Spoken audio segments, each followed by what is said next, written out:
e ela agora está aprendendo que a velha política é a política que sempre existiu no Brasil, e ele, para sobreviver, está tendo uma relação promíscua com a velha política, porque o relator do orçamento tem 20 bilhões de reais para gastar nessas eleições agora, o presidente da Câmara tem mais 3 bilhões e ainda falta fazer um orçamento para as eleições.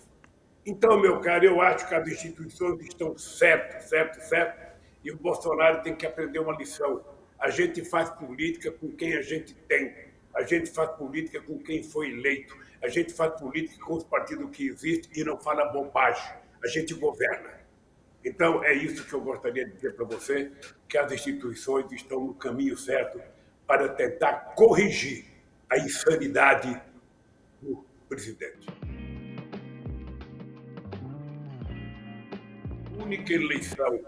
A única eleição que foi roubada, que foi uma farsa, que foi uma mentira, foi a eleição do Bolsonaro. Só tem um candidato a presidente ou um presidente que pode dizer que ganhou a eleição roubada, com base na mentira, com base no medo, foi o Bolsonaro. Tá? Porque todo mundo sabe o que aconteceu com fake news, sabe, nas eleições de 2018. Então ele conhece, ele é especialista em contar mentira. Eu estava vendo esses dias o observatório de uma empresa aí, inclusive também de uma empresa internacional, mostra que o Bolsonaro conta no mínimo 4 mentiras por dia. Você imagina isso em 3 anos, quantas mentiras já se colocaram por dia? E eu acho que é esse o retrato da farsa de uma eleição. Tá? Eu, sinceramente, acho que nós precisamos, aos poucos, ir preparando uma forma de você fazer eleições, tentando evitar que fake news predomine, como nos Estados Unidos na eleição do Trump e como na eleição do Bolsonaro.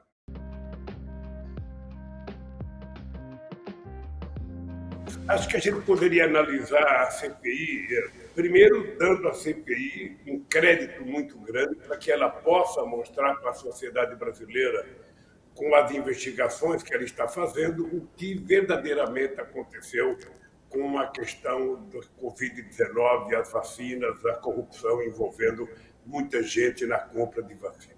Eu acho que isso é muito importante. Eu acho que a CPI tem agido com muita seriedade.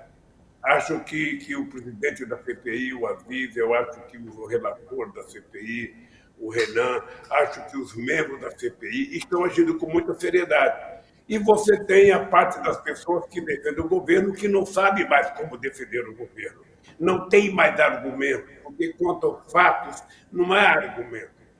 Ou seja, já está provada a quantidade de crimes que foi cometido nessa questão da vacina, crimes que, na verdade, as pessoas precisam ser responsabilizadas por muitas mortes que aconteceram no Brasil. E eu espero que a CPI continue com a mesma seriedade, sabe, investigando todas as pessoas.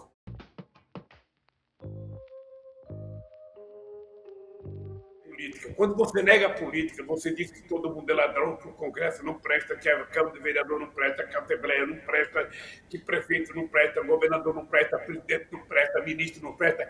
Quando você começa a negar tudo isso, o resultado é o fascismo, o resultado é o nazismo, o resultado é a ditadura. É um governo autoritário. E isso não é bom para a política. A política é extraordinária ser exercida democraticamente porque ela permite alternância de poder. Não apenas a alternância de pessoas, mas a alternância de classes sociais. Você pode ter um intelectual, você pode ter um metalúrgico, você pode ter um engenheiro, você pode ter um empresário, você pode ter, sabe, um jovem, você pode ter um monte de gente que pode, sabe, de forma alternativa, exercer o poder. E é isso que garante a democracia. É por isso que eu, efetivamente, não nego a política e eu acho que não existe saída para os problemas da sociedade mundial fora da política.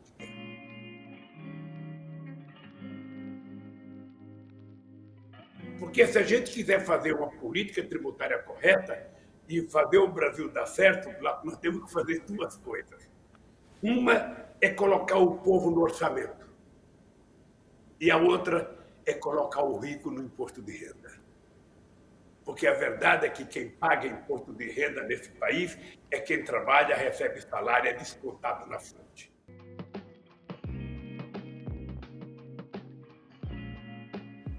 A promessa que eles fizeram, ou seja, aquelas bobagens de criar carteira verde e amarela, aquelas bobagens de todo mundo vai ser pequeno empreendedor, ou seja, na verdade, o que eles queriam era fazer com que o trabalhador perdesse a garantia que tinha no emprego, perdesse o seu compromisso, sabe, de ser tratado de forma civilizada pelos empresários na hora da contratação, de ter uma carteira assinada, de ter umas férias, de ter um 13º, de ter um processo de seguridade, de assistência médica, assistência à saúde. Eles, na verdade, o que eles queriam era se livrar disso. Eu participei de muitos debates em que as pessoas colocavam como custo Brasil as férias, colocava como custo Brasil o 13º, colocava como custo Brasil o aumento de salário do trabalhador, e é indescritível, porque você compara um trabalhador brasileiro com o trabalhador alemão, o trabalhador alemão ganha por hora 4 vezes mais do que ganha o seu similar aqui no Brasil. E nem por isso você vê a Alemanha dizer que é o custo da Alemanha, você vê os empresários alemães se queixar. Mas aqui no Brasil, ou seja, tudo é jogado em cima das costas das poucas conquistas que os trabalhadores fizeram.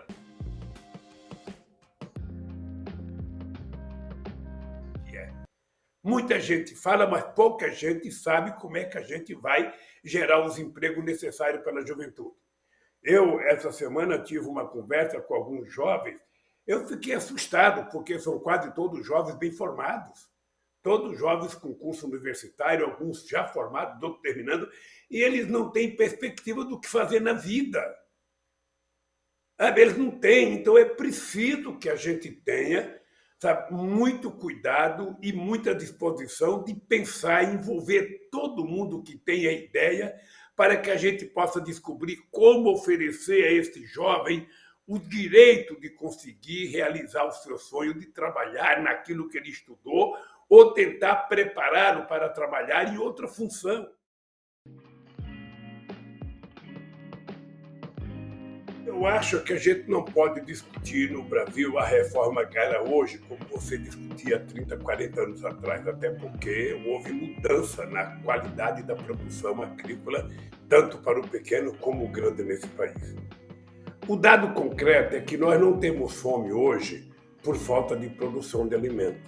O mundo produz mais alimentos do que a sociedade precisa. Acontece que uma parte desse alimento é perdido entre o local de produção e o local de consumo, e uma outra parte deixa de ser consumida porque o povo não tem dinheiro. O dado concreto é isso. Se o povo tivesse dinheiro, ele poderia estar comprando o alimento necessário. Veja que no tempo que eu fui presidente da República, a gente fez com que a Conab funcionasse com a capacidade de ser uma entidade que fizesse estoque regulador. Ou seja, quando você tinha excesso de produção, você comprava produtos, sabe, e guardava na Conab. Quando você tinha baixa produção, que aumentava muito o preço, você então liberava aqueles produtos da Conab para equilibrar o preço, sabe? E funcionou maravilhosamente bem. Agora você não tem mais o mercado regulador. A Conab não faz mais esse papel porque o atual governo despreza. Acho que ele nem sabe. Acho que ele nem sabe o que é segurança alimentar, acho que ele nem sabe o que é estoque regulador, porque isso não está sendo processado pela massa encefálica da cabeça do presidente, que deve ter distúrbio. Só pode ter, porque ele não se incomoda em discutir o tema da fome. Ele não se incomoda em discutir o tema da reforma agrária, ou seja, reforma agrária para ele é um cidadão com fuzil matando o outro, quando, na verdade, a reforma agrária era para fazer de forma justa a distribuição das terras improdutivas nesse país, para que todas as pessoas pudessem produzir, quem quisesse produzir no campo, que fosse produzir no campo.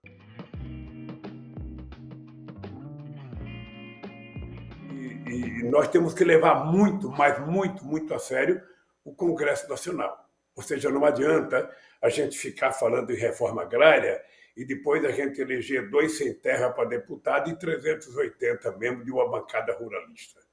Não adianta a gente ficar falando na reforma trabalhista que a gente quer, depois você elege 2 trabalhadores lá e 300 empresários. Assim você não vai fazer nunca. Você não vai fazer nunca. E o que é grave é que, às vezes, os empresários não aparecem na propaganda como empresário.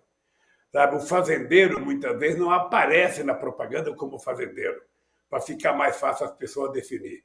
Às vezes as pessoas aparecem como médico, às vezes as pessoas aparecem como advogado, sabe? Mas nunca aparece lá fazendeiro, nunca aparece.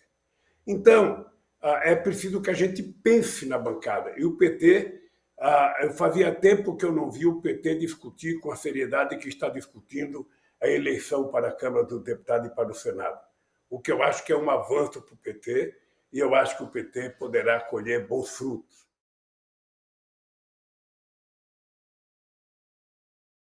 Primeiro, uma coisa que me deixa muito feliz, Glauco, é que 80% das pessoas que estão participando das Olimpíadas são atletas que recebem o Bolsa Atleta que foi criado no meu governo. Porque eu sempre tive em mente que era importante que, se uma empresa privada não quer financiar um atleta porque ele ainda não é famoso, cabe ao Estado, que precisa daquele atleta para bem mostrar a imagem do país que essa pessoa representa, cabe ao Estado financiar essa pessoa. Muitas vezes um atleta não tem um tênis para treinar, não tem uma quadra para treinar, não tem uma pista para correr, sabe? Não tem um ringue para treinar luta. Então, cabe ao Estado tentar proporcionar que essas pessoas possam ter oportunidade. Até que essas pessoas fiquem famosas, e quando elas ficarem famosas, eles vão ter patrocínio. Né? Porque antes de ficarem famosas, você não encontra patrocínio nem para pagar um lanche para essas pessoas. Então, eu tenho orgulho de ter criado o Bolsa Atleta.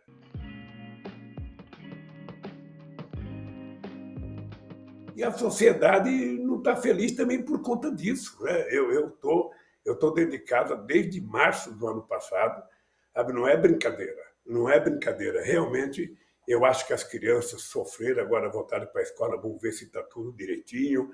Eu acho que ficar com criança presa dentro de casa é muito ruim. Acho que a família presa dentro de casa sempre gera um conflito, uma discussão a mais. Ou seja, então é preciso que nesse momento a gente tenha muita paciência, muita paciência, e que a gente pense que é possível recuperar esse país. Esse país pode e deve voltar a ser feliz.